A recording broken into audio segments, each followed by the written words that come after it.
Hello hi welcome back to miracle life with Rekha Sri channel.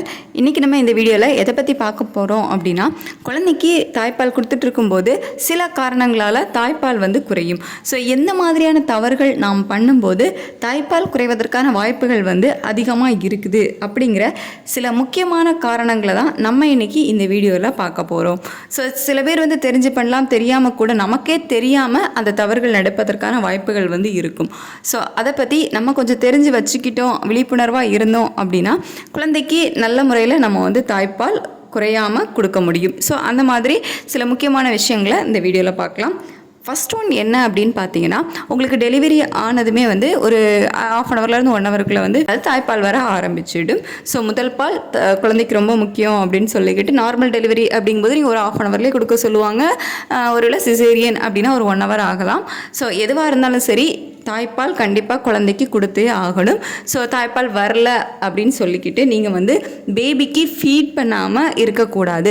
குழந்தைங்க பார்த்தீங்க அப்படின்னா எந்த அளவுக்கு சப்பி பால் குடிக்க ஆரம்பிக்கிறாங்களோ, குழந்தைங்க சப்ப பார்த்தீங்க அப்படின்னா தாய்ப்பால் வர ஆரம்பிக்கும். ஸோ இது உண்மைதான். ஃபஸ்ட்டு ஒரு 1 ட்ராப் 2 ட்ராப்ஸ் இது மாதிரி தான் பார்த்தீங்க அப்படின்னா தாய்ப்பால் இருக்கும்.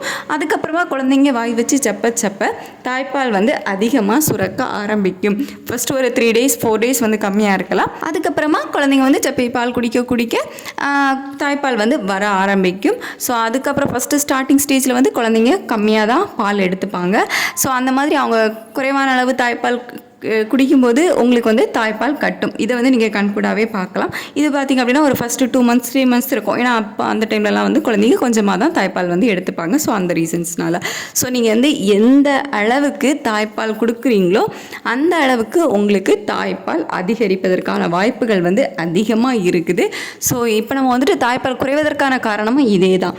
சேம் நீங்கள் உங்களுக்கு தாய்ப்பால் குறைவாக வருது அப்படின்னு சொல்லிக்கிட்டு குழந்தைக்கும் தாய்ப்பால் குறைவான நேரம் மட்டும் கொடுத்தீங்க அப்படின்னா தாய்ப்பால் அதிகரிப்பதற்கான வாய்ப்புகள் இல்லை. இன்னுமே தாய்ப்பால் குறைவதற்கான வாய்ப்புகள் தான் இருக்குது. ஸோ தாய்ப்பால் குறைவாக வருது அப்படின்னு சொல்லிட்டு குழந்தைக்கு கொடுக்காம இருக்காதீங்க. குழந்தைக்கு கண்டினியூவாக நீங்கள் பிரஸ்ட் ஃபீட் பண்ணுங்கள். நெக்ஸ்ட் பார்த்தீங்க அப்படின்னா, நைட்டு குழந்தைக்கு ஃபீட் பண்ணுறது. ஸோ குறிப்பிட்ட இடைவெளியில் இப்போ 2 hours ஒன்ஸ் குழந்தைக்கு பிரஸ்ட் ஃபீட் பண்ணணும் அப்படின்னு டாக்டர் சொல்லுவாங்க. ஸோ அந்த மாதிரி குறிப்பிட்ட இடைவெளிக்கு ஒருக்கா குழந்தைக்கு தாய்ப்பால் கொடுக்கணும். முக்கியமாக இரவு நேரங்களிலேயும் குழந்தைக்கு தாய்ப்பால் கொடுக்கணும். ஸோ குழந்தைங்க சம்டைம்ஸ் பார்த்திங்க அப்படின்னா கண்டினியூவாக தூங்கிடுவாங்க. ஸோ அப்படி அவங்க தூங்கினாலும் நம்ம குறிப்பிட்ட நேரத்துக்கு ஒருக்கா அவங்கள எழுப்பியாவது தாய்ப்பால் கொடுக்கணும். இல்லை அப்படின்னா குழந்தைங்க எந்திரிக்கக்கூடிய டைமில் நம்ம கண்டிப்பாக தாய்ப்பால் கொடுத்துடணும். நம்மளோட தூக்கம் கெடும், இல்லை ஏதோ ஒரு ரீசன்ஸ்னால நைட்டு நீங்கள் குழந்தைக்கு ஃபீட் பண்ணாமல் இருக்காதீங்க. ஸோ நைட்டுமே குழந்தைக்கு தாய்ப்பால் கொடுக்கணும். தூக்கம் கெடும் அப்படின்னு சொல்லிட்டு நைட்டு நீங்கள் குழந்தைக்கு பால் கொடுக்குறத ஸ்டாப் பண்ணீங்க அப்படின்னாலும் தாய்ப்பால் குறைவதற்கான வாய்ப்புகள் அதிகமாகவே இருக்குது. நெக்ஸ்ட் பேபிக்கு ஃபீட் பண்ணுற பொசிஷன். ஸோ குழந்தைங்கள கரெக்டான பொசிஷனில் வச்சு நம்ம பிரஸ்ட் ஃபீட் பண்ணணும்.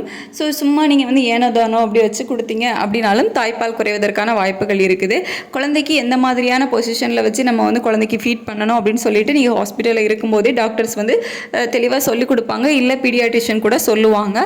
ஸோ அந்த மாதிரி குழந்தைக்கு லேச்சிங் பொசிஷன்ஸ் கரெக்டாக இல்லை அப்படின்னாலும் தாய்ப்பால் குறைவதற்கான வாய்ப்புகள் இருக்குது.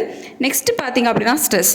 அம்மாவுக்கு ஸ்ட்ரெஸ் அதிகமாக இருக்குது அப்படின்னாலும் நம்ம உடம்புல வரக்கூடிய ஹார்மோன் சேஞ்சஸ்னால தாய்ப்பால் குறைவதற்கான வாய்ப்புகள் அதிகமாகவே இருக்குது. சேம் தூக்கம், அதுக்கப்புறம் ரெஸ்ட்டு, இந்த ரெண்டுமே பார்த்தீங்க அப்படின்னா அம்மாவுக்கு ரொம்ப முக்கியம்.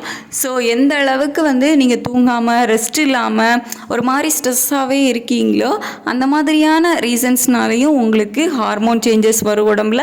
ஸோ அதனால தாய்ப்பால் குறைவதற்கான வாய்ப்புகளை இருக்கும். ஸோ தாய்ப்பால் நீங்கள் குழந்தைக்கு கொடுத்துட்ருக்கீங்க அப்படிங்கும்போது போதுமான அளவு ரெஸ்ட் உங்களுக்கு வேணும். கரெக்டாக தூக்கம் இருக்கணும். நமக்கு நிறைய தூக்கம் டிஸ்டர்ப் ஆகும், அது உண்மை தான். ஸோ இருந்தாலும் குழந்தைங்க தூங்கக்கூடிய நேரத்துலலாம் நீங்களும் ரெஸ்ட் எடுக்கலாம், தூங்கலாம். ஸோ அதுக்கு கண்டிப்பாக வீட்டில் சப்போர்ட் இருக்கணும். ஸோ உங்களோட ரெஸ்ட்டு, தூக்கம், அதுக்கப்புறமா நீங்கள் மைண்டை எந்த அளவு ஃப்ரீயாக ரிலாக்ஸ்டாக வச்சுருக்கீங்க அப்படிங்கிறத பொறுத்தெல்லாம் உங்களுக்கு தாய்ப்பால் சுரப்பதற்கான வாய்ப்புகள் இருக்கும். ஸோ இதெல்லாம் கரெக்டாக இருக்கிற மாதிரி பார்த்துக்கோங்க. அப்போ தான் பிரஸ்ட் ஃபீடிங் பேபிக்கு நல்லாயிருக்கும். நெக்ஸ்ட் முக்கியமாக உங்களோட உடம்பு வந்து டீஹைட்ரேட் ஆகாமல் பார்த்துக்கோங்க. அதாவது அம்மாவோட உடம்பு வந்து ஹைட்ரேட்டாக இருக்கணும். உங்கள் உடம்புல நீர்ச்சத்தோட அளவு குறைவாக இருக்குது அப்படிங்கும்போது தாய்ப்பால் அளவு குறைவதற்கான வாய்ப்புகளும் வந்து இருக்குது. ஸோ போதுமான அளவு நீர்ச்சத்து, அதாவது ஒரு நாளைக்கு 3 லிட்டர் தண்ணி குடிக்கணும் அப்படின்னு வந்து சொல்லுவாங்க. ஸோ 3 லிட்டர் தண்ணி குடிச்சிங்க அப்படின்னா தான் உங்களோட உடம்பு ஹைட்ரேட்டாக இருக்கும். நீங்கள் வந்து பிரஸ்ட் ஃபீட் பண்ணுறீங்க அப்படிங்கும்போது நமக்குள்ளோட மில்கில் பார்த்தீங்க அப்படின்னா மேக்ஸிமம் வாட்டர் வந்து இருக்கும். ஸோ 80% சம்திங் வாட்டர் வந்து இருக்கும். உங்கள் உடம்புல நீர்ச்சத்து அளவு போதுமாக இருக்கணும். நீர்ச்சத்தோட அளவு குறையும் போது தாய்ப்பாலோட அளவு வந்து குறைவதற்கான வாய்ப்புகள் வந்து இருக்குது. நெக்ஸ்ட் வந்துட்டு சீக்கிரமாகவே குழந்தைங்களுக்கு சாலிட் ஃபுட்டெல்லாம் வந்து கொடுக்க ஆரம்பிக்கிறீங்க அப்படிங்கும்போதும் தாய்ப்பாலுக்கு குறைவதற்கான வாய்ப்புகள் வந்து இருக்குது. ஏன்னா உங்களுக்கு வந்து பிரஸ்ட் ஃபீட் பண்ணுறது வந்து குறைவாகிடும், அதாவது கம்மியாகிடும். ஸோ சாலிட் கொடுத்தீங்க அப்படின்னாலே குழந்தைங்களுக்கு வந்து ஓரளவு வயிறு வந்து ஃபில்லிங்காக இருக்கும். ஸோ அந்த மாதிரி இருக்கும்போது அவங்களும் அடிக்கடி வந்து பிரஸ்ட் ஃபீட் வந்து கேட்க மாட்டாங்க. ஸோ அந்த மாதிரி நீங்கள் சீக்கிரமாகவே சாலிட் ஸ்டார்ட் பண்ணிட்டீங்க அப்படிங்கும்போது தாய்ப்பால் வந்து குறைவதற்கான வாய்ப்புகளும் வந்து இருக்குது. ஸோ குறைஞ்சது 6 மாதம் வரைக்குமே குழந்தைக்கு தாய்ப்பால் மட்டும்தான் கொடுக்கணும். அதுக்கப்புறம் 6 மாதம் முடிஞ்சதுக்கு அப்புறமா தான் குழந்தைக்கு கொஞ்சம் கொஞ்சமாக நம்ம வந்து சாலிட் ஃபுட்டு வந்து இன்ட்ரடியூஸ் பண்ணணும். ஸோ அதுக்கு முன்னாடியே நீங்கள் வந்து ஸ்டார்ட் பண்ணிட்டீங்க அப்படின்னா பிரஸ்ட் ஃபீடிங் வந்து குறைவதற்கான வாய்ப்புகள் வந்து இருக்குது. நெக்ஸ்ட் வந்துட்டு முக்கியமாக நீங்கள் வந்து தாய்ப்பால் கொடுத்துக்கிட்டு இருக்கக்கூடிய நேரங்களில் கொள்ளக்கூடிய மருந்துகள். ஸோ நீங்கள் வந்து தாய்ப்பால் கொடுத்துட்ருக்கீங்க அப்படிங்கும்போது நீங்களாகவே தலைவலி மாத்திரையாக இருந்தாலும் சரி, காய்ச்சல் மாத்திரையாக இருந்தாலும் சரி, எதுவாக இருந்தாலும் சரி நீங்களாகவே எடுத்துக்காதீங்க. கண்டிப்பாக டாக்டர்கிட்ட ஒரு டைம் கன்சல்ட் பண்ணிக்கிட்டு அதுக்கப்புறமா எடுத்துக்கோங்க. அவங்க கொடுக்குற டேப்லெட்ஸ் ஆர் இன்ஜெக்ஷன்ஸ் வந்து எடுத்துக்கோங்க. நீங்களாக எதுவும் எடுத்துக்காதீங்க.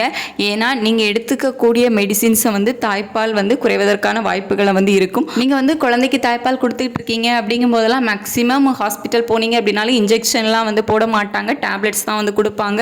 ஏன்னா அவங்களுக்கு தெரியும் இந்த மெடிசின்ஸ் அவங்க எடுத்துக்கிட்டாங்க அப்படின்னா தாய்ப்பால் குறைவதற்கான வாய்ப்புகள் இருக்கும் அப்படிங்கிறது வந்து டாக்டர்ஸ்க்கு தெரியும்.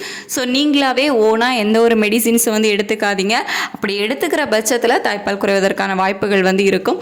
ஸோ இவ்வளோ நேரம் நான் சொன்ன ஒவ்வொரு விஷயங்களும் குழந்தைக்கு தாய்ப்பால் கொடுத்துட்ருக்கீங்க அப்படிங்கும்போது கண்டிப்பாக இந்த விஷயங்களெல்லாம் கவனத்தில் வச்சுக்கோங்க.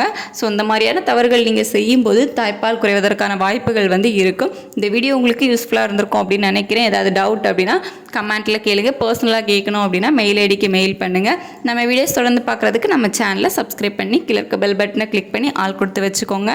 நம்ம வீடியோஸ் இவ்வளோ நேரம் பொறுமையாக பார்த்ததுக்கு தேங்க்யூ ஸோ மச்.